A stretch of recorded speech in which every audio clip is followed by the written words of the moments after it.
I got my iPad working. Apparently it wasn't connected to the internet, so that's always going to be a problem. But I do want to show you that map quickly again, a little bit more perspective. As we said, so it's this part of the country we're talking about. This is where it all happens. This is where it all intersects. And when you see here, these are the spots I was mentioning to you. If I just sort of make little green crosses on all of these, first of all, Russian observation posts. So they are surrounding that entire buffer zone, which is loosely through here. But then you've also got, I'll just change the pen again and look at these bluer marks here, Turkish observation posts, obviously closer to their own border. This is why both countries have such an interest. Turkey trying to protect its borders around here. It's got the Kurdish regions in there as well, and Russia defending the Syrian borders as it has done for the duration of this war. Marwan Bishara is our senior political analyst in London to talk. Well, let's go big picture with this first of all. The fact, Marwan, that I'm talking about the presidents of Turkey and Russia, and I'm talking about Turkish observation posts and Russian observation posts in this area, it's not Syria's war, is it? It is these two men who will decide what happens. Absolutely. Despite the fact that your map is incredibly wonderful, Kamal, I think, unfortunately, this will be changing in this year because the Russians are not happy with what happened with those very understandings of Sochi, where the Turks committed to demilitarizing Idlib and much of that area you just shown in the map. While on the other hand, of course, the Turks are not very happy with the way Washington have supported a number of Turkish groups that Turkey consider terrorist organizations that are also on the Turkish border. So I think moving forward in 2019, we're going to see probably a different kind of barter. So here you have the situation.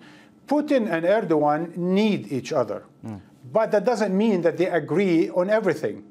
Bilaterally, they have had good relations, extending to building nuclear reactor in Turkey, buying Russian defense missile systems, agreeing to nudge the Americans out and allowing the Israelis to bomb the Iranians, at least in the southern part of Syria. So there is a large degree of complicity between the Turkish and the Russian presidents. But that doesn't mean that they see 100% eye to eye on those issues. And I think these kinds of meetings, like the 7 other personal two-way meeting between them the last year, are meant to delineate that division of labor that they need to do in Syria between them.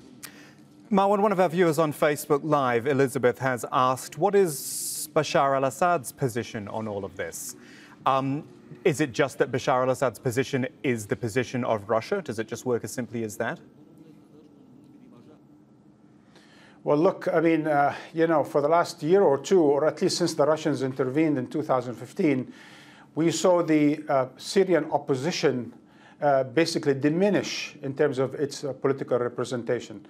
And despite Bashar al-Assad's victories, if you will, supported by the Russians against his own people, unfortunately for him, he doesn't have much of a voice. Much of what we see now going on in terms of the future of Syria is happening between 4 or 5 non-Syrian powers, and that includes, of course, Russia and the United States, Turkey, Iran, and Israel.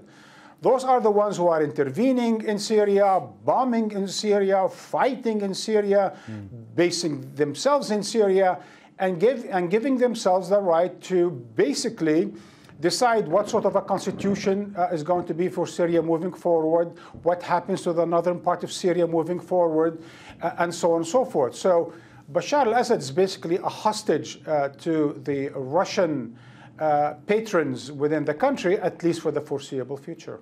Final question, Marwan, another one from our viewers on Facebook Live. Mahmoud is asking, how much is the Syria situation being complicated, or at least the situation we're talking about today, Russia and Turkey, how much is it being complicated by the declared withdrawal of US forces? Well, in as far as the Russian and the Turkish president, it has been simplified, not complicated. Because they thought the United States, with one foot in, one foot out, basically under the Trump administration had no strategy for Syria and complicated things for Syria. And to a large degree, it's true, meaning the Trump administration have tried here and there to put some pressure, and they tried to fight Daesh first and foremost, but they didn't have much of a strategy or not even much of an interest really in Syria. So having them out might complicate certain things for certain people within Syria, but certainly will simplify it for the Turks and the Russians, who really do want to arrive at some kind of a division of labor in the northern part of Syria. And certainly Moscow appreciates the fact that the Turks have nudged the Americans out, because they do want to control Syria as a whole. And yet, just one last point is that the Russians do need the Turks, because they do need that bridge to the Western world, because for the Russians to oversee any sort of reconstruction or rebuilding of Syria, they're going to need the world, and Turkey is an important bridge for that.